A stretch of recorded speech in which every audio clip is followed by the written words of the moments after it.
So I got a brand new Element deck. Remember that graphic? For $19.99.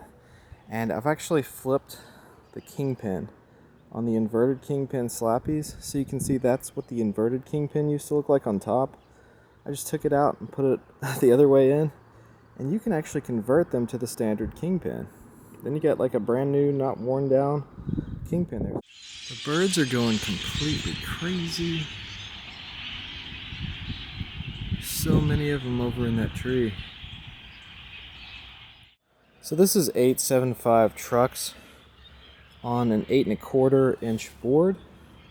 So you can see they stick out a little bit farther than the deck, but I don't really think it's going to be a problem.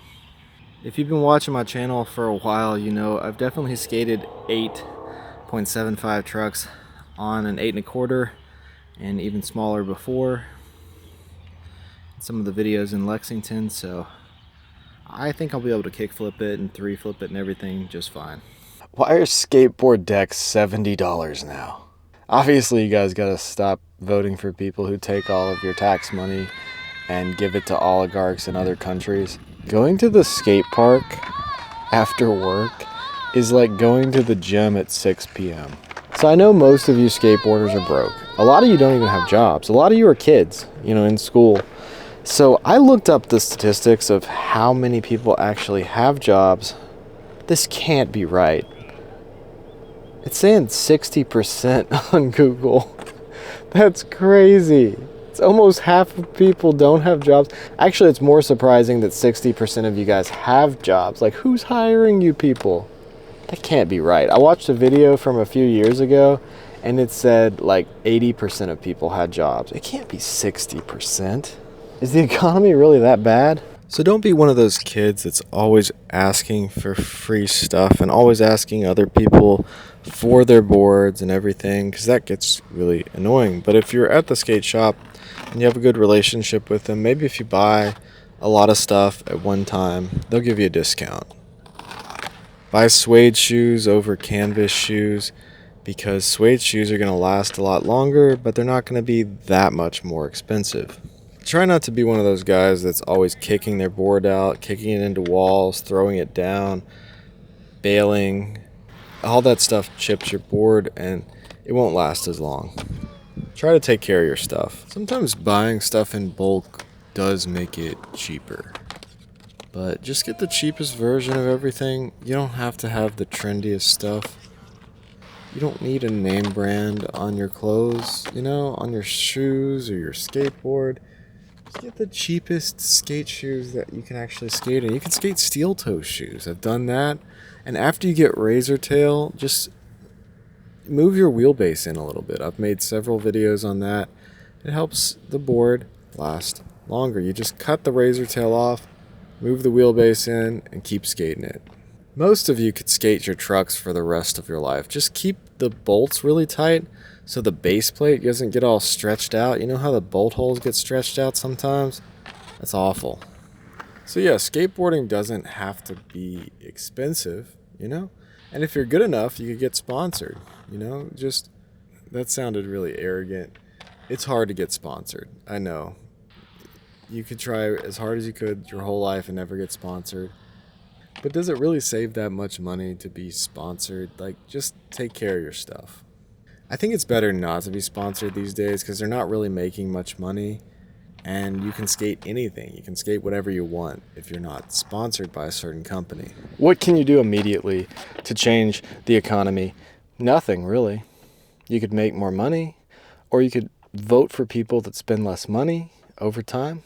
But there are some alternatives. So skateshred.com, that's where I get these decks. They've got some decent prices, blank boards. Skate Warehouse, Warehouse Skate, all these different companies have blank boards. It really doesn't matter what graphic you have on your board. It just matters that you can skate it. So right now, Element's having this sale where a lot of their boards are $19.99. A lot of skate shops have Element boards and they're all on sale. So there are some companies that are a little cheaper. Revive is usually a little cheaper. Sometimes like Anti-Hero or Toy Machine. But really just look in the clearance section.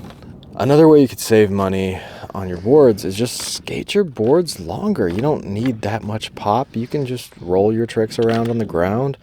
You could use tail blocks, like a little piece of plastic on the end of your tail, and that will make your board last longer. Also, you could skate a twin tail or a twin nose, and then you can skate both sides of the board. That will make your board last twice as long. I feel like bigger boards last longer if you're somebody that breaks boards. So maybe if you're breaking a lot of boards, you shouldn't be skating a 7.5.